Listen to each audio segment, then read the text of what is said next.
In today's video, I'm going to teach you how to sync Cutlook Calendar events on Google Calendar. We'll start in your web browser with Microsoft Outlook Calendar. Open Outlook, sign into your account, and make sure you can see your calendar view. If you're using the web version, you'll find a small gear icon at the top right. That's your settings. Click it, then choose the Calendar Settings panel. In the menu that opens on the left, look for Shared Calendars.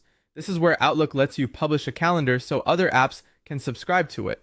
On the Publish a Calendar section, open the Calendar dropdown and pick the exact calendar you want to sync, such as your default calendar or a specific project calendar. Next, choose the level of permission. If you want to keep details private while still blocking time, select a busy only option.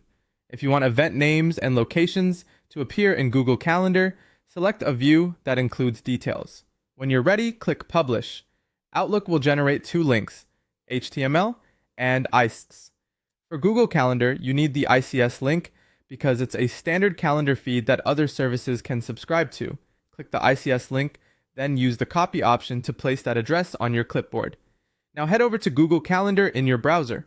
On the left sidebar, find Other Calendars and click the plus symbol next to it. From the menu, choose from URL.